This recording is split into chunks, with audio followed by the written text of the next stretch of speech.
ఒక వ్యక్తి ప్రతిరోజూ రహస్యంగా అన్నం తన నోటిలో దాచుకునేవాడు. తర్వాత జైళ్లుకి తిరిగి వచ్చినప్పుడు దానిని ఉమ్మి బకెట్ మూలలో సేకరించేవాడు. కానీ అతను తగినంత అన్నం సేకరించే ముందు ఒక రోజు ఒక ఖైదీ గార్డులు అందరినీ చంపేస్తామని చెప్పడం విన్నాడు. దాంతో వారు జైలు నుండి తప్పించుకోవాలని అనుకున్నారు. ఆ వ్యక్తి తన సహచరులతో అందరూ వివిధ దిశలలో చెదరగొట్టి గార్డుల దృష్టిని మళ్లించమని చెప్పాడు. ఆ తర్వాత అతను ఒక షెడ్ వైపు వెళ్లాడు. ఆ కాన్సంట్రేషన్ క్యాంప్లో ఒకే ఒక్క మేకు ఉంది.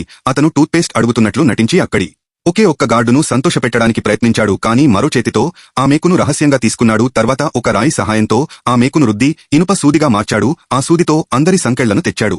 ఆ వ్యక్తి ఒక ఎత్తైన స్థలానికి ఎక్కి గుడిసెలో ఒక రంధ్రం చేసి అద్దం సహాయంతో బయటి వాతావరణాన్ని చూశాడు. బయట ఎవరూ లేరని తెలుసుకున్న తర్వాత వారు కింద నుండి బంబు తొలగించి పాకుతూ బయటకు వచ్చారు. కింద నుండి బంబు బంధనాలను కూడా తెరిచారు. ఆ వ్యక్తి పాకుతూ గార్డులు తమ తుపాకులను ఉంచే చోటికి చేరుకున్నాడు. అతను అన్ని తుపాకులను దొంగిలించి తన సహచరులకు పంచాడు. తర్వాత 7 గార్డులు ఉన్న ఒక షెడ్ వైపు తుపాకీతో వెళ్లాడు.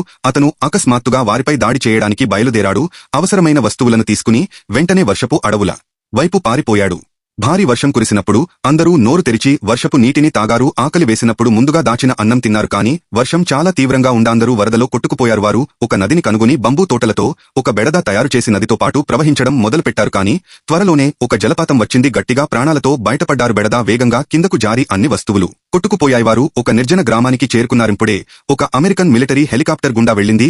ఆ వ్యక్తి ఒక బహిరంగ మైదానంలో నిలబడి బిగ్గరగా కేకలు వేశాడు. కానీ హెలికాప్టర్ ఆగలేదు. అతను కట్టెలను రాసి నిప్పుపెట్టి ఒక కట్టె ఇంటిని కాల్చాడు. హెలికాప్టర్ మళ్లీ వచ్చినప్పుడు అతను దానిపై కేకలు వేశాడు. కానీ హెలికాప్టర్ అతనిపై బుల్లెట్ కాల్చింది.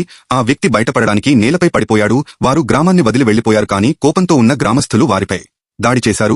ఆ వ్యక్తి కేవలం పారిపోవడం తప్ప వేరే మార్గం లేదు. మరుసటి రోజు అతను చూశాడు కొంతమంది సైనికులు సమీపంలో శిబిరం వేసి ఉన్నారని. అతను నిశ్శబ్దంగా దాక్కున్నాడు. సైనికులు వెళ్లిపోయిన తర్వాత అతను రహస్యంగా వెళ్లి అక్కడ పడి ఉన్న తీపి బంగాళదుంపలను తీసుకున్నాడు. ఒక రోజు మరో విమానం ఆకాశంలో గుండా వెళ్ళింది. అతను ఒక పెద్ద ఆకును తీసుకుని గట్టిగా ఓపడం మొదలుపెట్టాడు. విమానం కొన్ని చక్కర్లు కొట్టి వెళ్లిపోయింది. కొంత సమయం తర్వాత ఒక హెలికాప్టర్ వచ్చింది. చివరకు అది నెమ్మదిగా కిందకు దిగింది. ఆ వ్యక్తి నవ్వుతూ బిగ్ గరగా కేకలు వేస్తూ చేతులు ఓపాడు. హెలికాప్టర్ ఒక రక్షణ రస్సీని కిందకు విసిరింది. అతన్ని పైకి లాగింది.